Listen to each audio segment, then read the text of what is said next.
Christ church के नताइज को देखते हुए फिर डुनेडिन में जैसा मैच खेला गया, अब क्या तवक्कुआत पाकिस्तान की टीम से अच्छी तवक्कुआत ही रखना चाहते हैं, लेकिन ऑकलैंड के हवाले से आप क्या बताएंगे? देखें, पहले 2 मैचों में तो ज़ाहिर पाकिस्तानी टीम अच्छा नहीं खेल सकी और बुरी तरह से शिकस्त हुई पहले मैच में। दूसरे में कदरे कंपटीशन किया पाकिस्तानी टीम ने, लेकिन ज़ाहिर है एंड पे वो भी मैच पाकिस्तान हार गया। लेकिन अगर तो इब्तदाई दोनों मैचों की तरह ही हमारी बैटिंग ने करना है और फिर बॉलिंग ने भी वैसे ही परफॉर्मेंस का मुजाहरा करना है तो ज़ाहिर है फिर तो मुश्किल है। लेकिन सीरीज़ में वापसी के लिए तीसरे मैच में जीत लाजमी है, क्योंकि ये 5 T20 मैचों की सीरीज़ है। यहाँ कोड करना चाहूँगा शुएब मकसूद, जो मुल्तान के हमारे एक वनडे इंटरनेशनल भी खेल चुके हैं, पाकिस्तान में बड़े अच्छे अपने वक्त के बैट्समैन थे। उन्होंने कहा है कि हसन नवाज़ को उन्होंने कई दफ़ा समझाया था कि अब क्लब क्रिकेट जिस तरह की आप खेलते हैं आप इससे बाहर आ जाएं।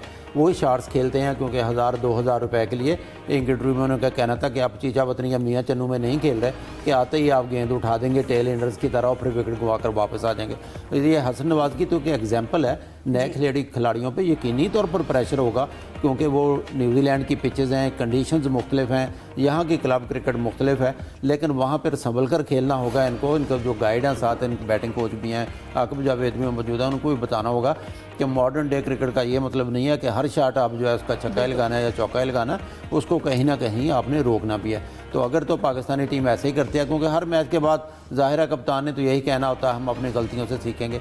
ये सुनकर हम भी तंग आ गए हैं कि कब तक अपनी गलतियों से सीखेंगे।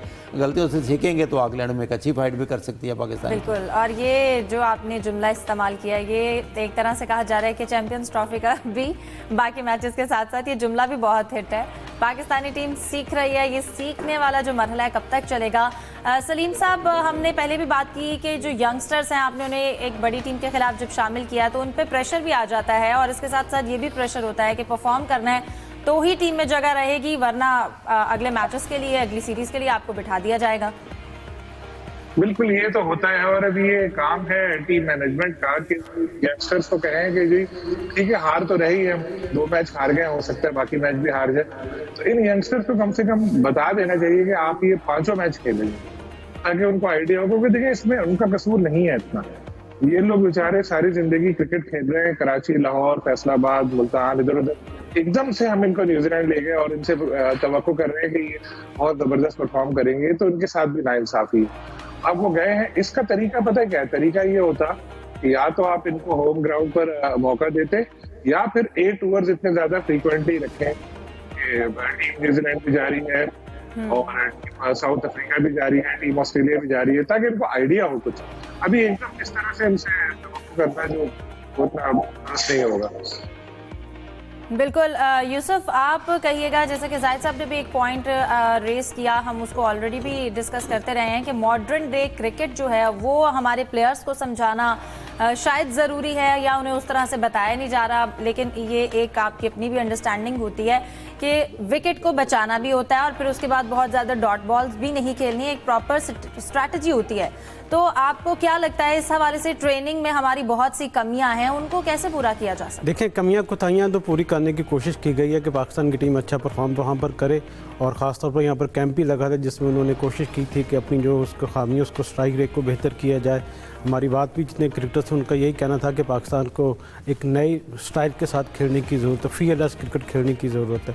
ऑकलैंड की बात करूँ तो ऑकलैंड में पाकिस्तान की टीम आखिरी जो मैच खेला था वो 12 जनवरी 2024 में खेला था, और पाकिस्तान की टीम ये मैच 46 रन से हारी थी।